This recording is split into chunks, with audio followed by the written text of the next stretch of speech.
오늘은 우리가 행복에 대한 이야기를 조금 나눠보려고 해요. 제가 행복에 대한 이야기를 할 때 어떻게 시작을 할 수 있을까 하고 좀 찾아보다가 심리학에서는요, 행복감이라고 말을 할 때 행복감에 대해서는 두 가지의 가설이 있어요. 첫 번째 가설은 보텀업이라고 해가지고 그 긍정적인 일의 전체의 수가 행복감을 결정한다 하는 가설이 있고요. 예를 들면 무엇이 있다면 나는 행복해질 것이다 하는 사고방식을 말을 하고요. 이것과 반대로는 톱다운이라는 가설이 있어요. 톱다운 같은 경우에는 일 자체보다는 나의 성격이나 나의 생각하는 생각 방식이 행복을 결정한다는 건데, 현재에는 아무래도 나의 생각과 나의 사고방식에 의한 우리 행복감이 결정된다는 것이 훨씬 더 많다고 보여질 것 같아요. 그렇다면 이 행복을 느끼는 것에 대해서는 행복을 내가 행복하다 하지 않다라고 느끼는 것은 어떻게 내가 생각을 하고 어떤 인식을 하느냐에 달렸다라는 거잖아요. 그랬을 때 이 두 가지를 한번 본다면, 첫 번째 제가 말씀드렸던 보텀업 같은 경우에는 일의 전체의 수가 행복감을 결정한다 라고 말씀드렸잖아요. 얘를 바꿔서 말하면, 예를 들어서 뭐가 없다 하는 부족한 부분이 있잖아. 그러면 그 부족한 부분 때문에 그 부분에 얽매여서 나는 별로 삶의 의미가 없다라고 보여지는 거예요. 취업을 해야 된단 말이에요. 취업을 하는 사람들은 직장이 있다면 나는 행복해질 텐데 이런 생각을 하겠죠. 그리고 여자친구가 없어요. 남자친구가 없어요. 그런데 길을 가다가 예쁜 커플을 봤어요. 나도 저런 애인이 있다면 행복할 텐데 또 생각을 하시겠죠. 그리고 내가 지금 살고 있어요. 뭔가 큰 집이 아니라 작은 나의 환경에서 살고 있다면, 이렇게 집이 좁지 않다면 나는 굉장히 더 행복하게 즐겁게 잘 살 수 있을 텐데. 생각이라는 게 생각을 자꾸 낳잖아요. 그런데 이 생각을 계속 끝이 없이 계속적으로 뭐 할 텐데, 뭔가 있다면, 뭐가 없다면 이렇게 생각을 하면서 결과적으로는 행복감을 느끼는 일들이 별로 없어지겠죠. 그렇다면 이제 하나 더, 톱다운설이라고 있다 했잖아요. 일 자체보다는 개인의 뭔가의 성격, 나의 성격과 나의 생각에 의해서 행복감을 결정한다라는 가설이라고 말씀드렸는데, 어떠한 상황에서 이것을 긍정적으로 생각하느냐 아니면 부정적으로 생각하느냐, 이 나의 일상의 매사를 어떻게 인식하느냐가 행복감을 얻을 수 있는 그 좋은 열쇠가 된다라는 건데요. 직장을 구했어요. 일을 하고 있는데 요즘은 그 직장 안에서 인간관계 때문에 힘든 사람들 참 많아요. 물론 그 인간관계 때문에 결국은 회사를 그만둬야 하는 경우도 생기고요. 일을 포기하거나 이직을 하거나 하는 경우들이 많이 있지만, 여기에서 할 수 있는 조금이라도 긍정적인 생각이 무엇이 있느냐 하고 찾아본다면, 내가 이 사람들 때문에, 상사 때문에 힘들고 내 동료들 때문에 너무 힘들다.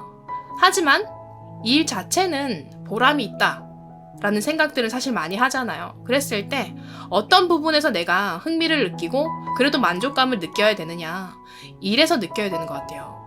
그러면 아까 말씀드렸던 여자친구 남자친구가 없다, 애인이 없다 하지만 나에게는 같이 이 일상을 보낼 수 있는 친구들이 있다, 이런 식으로 어떻게 보면 굉장히 긍정적인 생각을 하려고 만들어진 말도 있어요.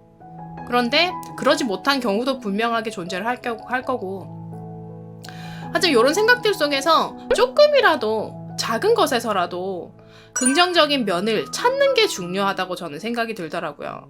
집은 작아요. 집은 작아. 그런데 나는 큰 집으로 가겠다 하는 막연한 그 욕심보다는, 집은 작지만 나는 근데 집세가 싸서 내가 생활하는 데에 생활비가 적게 드니까 부담은 좀 적어. 관리비가 적게 드니까 훨씬 더 나는 근데 큰 집보다는 더 나은 것 같아. 이런 식으로 생각을 해야 되는데, 요즘 그 사람들 보면 그 생각 많이 하잖아요. 살 빼면 나 여자친구 생길 것 같아요. 살 빼면 남자친구 생길 것 같아요. 직장을 구하면 여자를 만날 수 있을 것 같아요. 제가 뭔가를 하면 남자를 만날 수 있을 것 같아요. 간단한 예로 흔히 들 수 있는 예를 제가 들었을 때, 예를 들어서 애인이 생기려면 살을 빼야 된다. 나는 살을 빼가지고 애인이 생기면 행복해질 거야 하는 이 조건을 만들었어요. 그랬을 때 다이어트라는 게요, 쉽지 않은 것 같아요. 결코 쉬운 부분이 아닌 것 같단 말이죠. 그렇다면 내가 살을 빼지 못하면 결국 나는 행복해지지 않는다는 거잖아요. 여기에서 행복할 수 있는 것도 저기 멀리 있는 행복을 찾고 있는단 말이에요. 그런데 우리가 제일 놓치고 있는 부분이 뭐냐면 저 여자친구가 생겼으면 좋겠어요. 저 남자친구가 생겼으면 좋겠어요. 그냥 그 자리에 가만히 계세요, 전부. 뭔가를 원하면 만남의 자리를 만들어야 되고요. 내가 이 사람을 만날 수 있는 곳으로 내가 직접적으로 행동을 취해야 하는 것이 제일 빠른 길이잖아요. 뭐가 있으면 행복하다라는 생각에는요, 끝이 없는 것 같아요.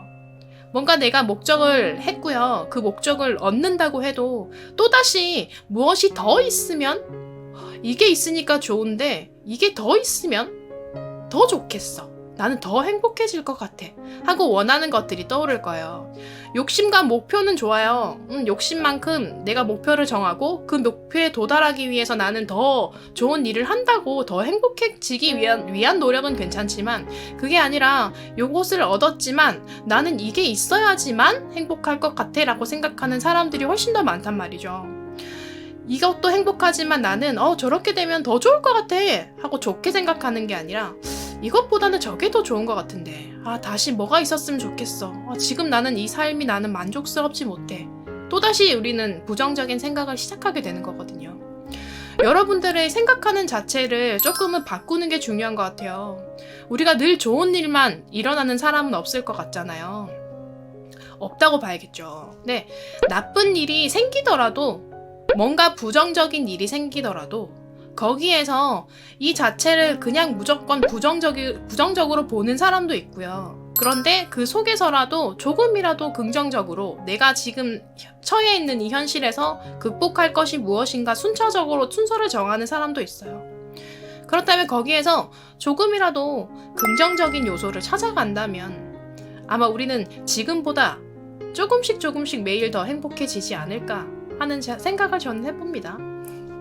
여러분들이 작은 일부터 행복할 수 있는 사람들이 되셨으면 좋겠어요.